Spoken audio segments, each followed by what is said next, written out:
औज़ुबिल्लाहि मिनश्शैतानिर्रजीम बिस्मिल्लाहिर्रहमानिर्रहीम अस्सलामु अलैकुम वरहमतुल्लाहि वबरकातुहू। उम्मीद है आप सब खैरियत से होंगे। आज के जो लेटर्स हैं, नेक्स्ट 3 लेटर्स वो हैं जीम, हा एंड खौ।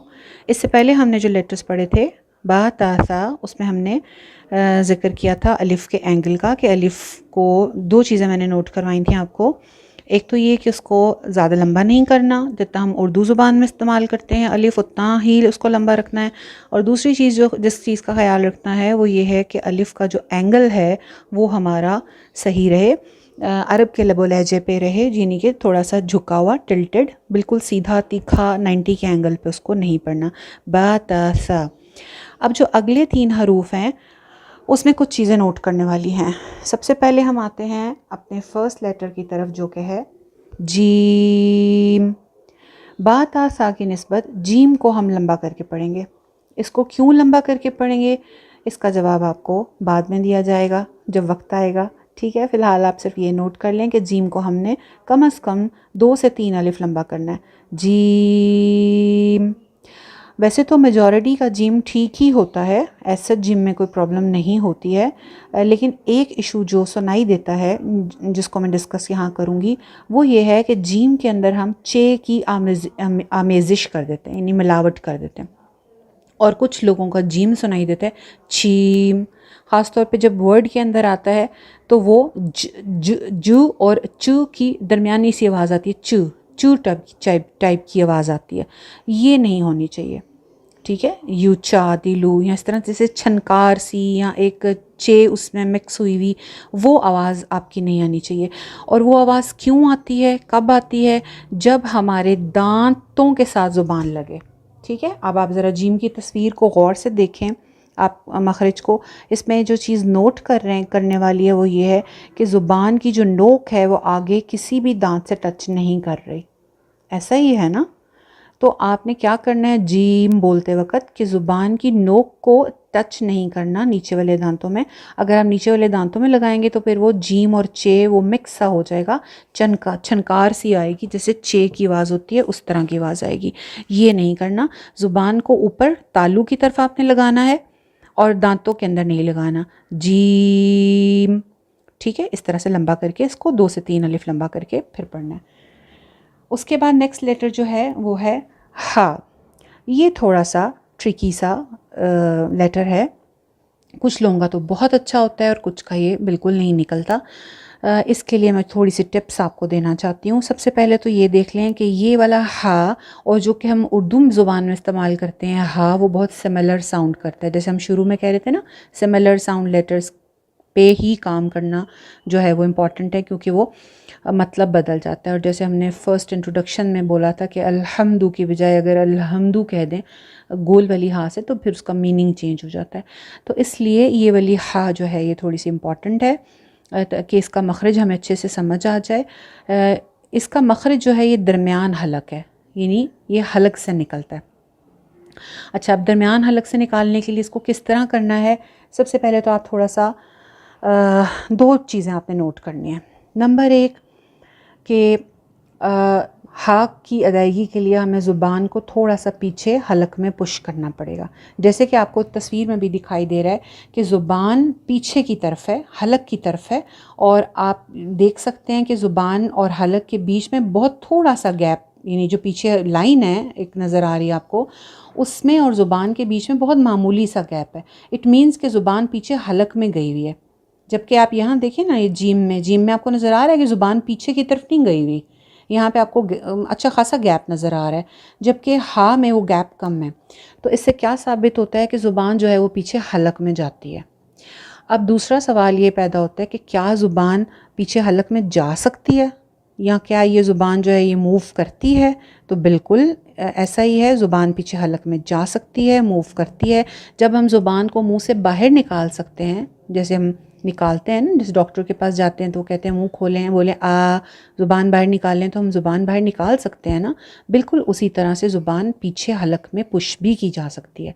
ये अलग बात है कि हमें उसकी टेक्निक नहीं पता कि उसको कैसे पीछे भेजना है। उसकी टेक्निक मैं आपको बता दूंगी, तो आपने थोड़ी सी प्रैक्टिस करनी है, तो इंशाल्लाह आपका जो है ये मखरज ठीक हो जाएगा। अच्छा, टेक्निक इसकी क्या है कि ज़ुबान को पीछे की तरफ मूव करना आना चाहिए, ठीक है। और इंशाल्लाह वो इससे सिमिलर लेटर कुछ और भी हैं, जब हम वहाँ पहुँचेंगे ना फिर मैं आपको वो वाली प्रैक्टिस बताऊँगी जो करनी है। यहाँ पे आपने जो ज़्यादा आसान मुझे लगता है, जब मैं पढ़ाती हूँ तो मुझे अंदाज़ा हो जाता है ना कि कहाँ पे कौन सी टेक्निक या कौन सी टिप जो है वो ज़्यादा कारगर थी। तो यहाँ पे जो टिप कारगर ज़्यादा रही ना, मैं वो आपको बताती हूँ।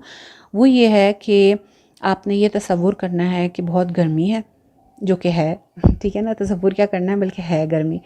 तो आपने ये फ़ील करना है कि आप बहुत गर्मी में कहीं से थके हारे आए हैं बाज़ार से, और आकर जो है ना वो आप बैठे हैं और आपको शदीद प्यास लगी हुई है, और अब किसी ने आपके सामने आपका फेवरेट ड्रिंक जो भी आपको पसंद है वो आप उसका तसव्वुर कर लें कि वो ठंडा ठंडा ला के आपके सामने रखा है।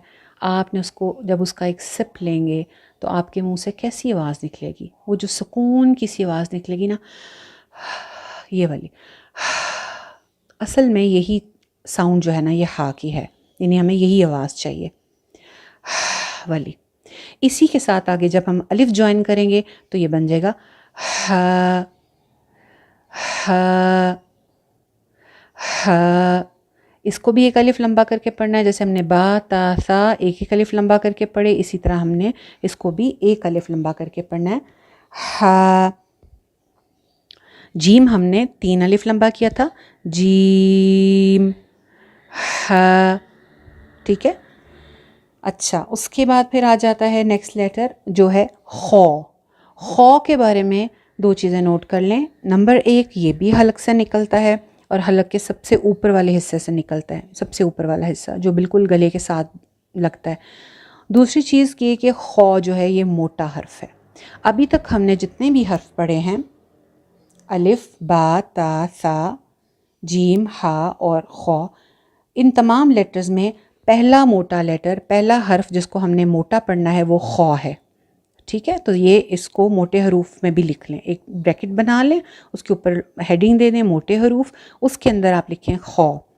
अच्छा, अब मोटा है तो उसको मोटा कैसे करना है, तो मोटा करने के लिए आपने अपने होंठों को गोल नहीं करना। जैसे मैंने पहले बताया था कि तजवीद के वक़्त आपके होंठ जो हैं वो साइड्स पे होने चाहिए, तो इसके लिए भी आपके होंठ साइड पे ही रहेंगे, लेकिन आपने क्या करना है, ज़ुबान को पीछे से ऊपर की तरफ उठाना है। जब भी किसी लेटर को मोटा करना होगा, हम ज़ुबान को जब पीछे से उठाएंगे तो वो लेटर मोटा हो जाएगा। जैसे आप देख रहे हैं कि यहाँ आपके सामने, ठहरे मैं इसको छोटा करती हूँ। अब आप देख सकते हैं हा के लिए जो ज़ुबान आपको नज़र आ रही है, या ता के लिए जो नज़र आ रही है, या सा के लिए जो नज़र आ रही है, या और किसी लेटर के लिए, तो आप देख सकते हैं ज़ुबान पीछे से उठी नहीं हुई है बल्कि फ़्लैट है। जबकि खौ के लिए आप देख सकते हैं कि ज़ुबान पीछे से ऊपर उठी हुई है। तो जब पीछे से ज़ुबान ऊपर उठेगी तो लेटर मोटा हो जाएगा। खौ खौ खौ। खौ को भी एक अलिफ ही लंबा करके पढ़ना है, जैसे बा ता सा, वैसे हा और खौ। फ़र्क सिर्फ इतना है कि खौ को हमने मोटा रखना है, ठीक है। तो आज के 3 लेटर्स ये थे, जीम हा खौ। किसी भी लेटर को जो कि अलिफ के साथ हैं, बा ता सा हा खौ, लंबा नहीं करना। और जब हमने इसको सेट्स में पढ़ना है तो आम तौर पे गलती ये आती है कि जैसे हम 3 या 4 लेटर को इकट्ठा पढ़ रहे हैं तो जो आखिरी लेटर होता है वो लंबा हो जाता है। जैसे फॉर एग्जांपल अलिफ बा ता सा, अब कुछ लोग यूँ पढ़ते हैं, वो सा लंबा कर दिया, जबकि बा ता एक अलिफ था, सा 2 अलिफ कर दिया। ये गलती नहीं करनी, सबको एक जितनी लेंथ रखें। अलिफ बा ता सा, बा ता सा, जीम हा खौ, जीम हा खौ, ठीक है। चलिए अभी फ़िलहाल इतनी ही प्रैक्टिस कीजिए। अस्सलामु अलैकुम वरहमतुल्लाहि वबरकातुहू।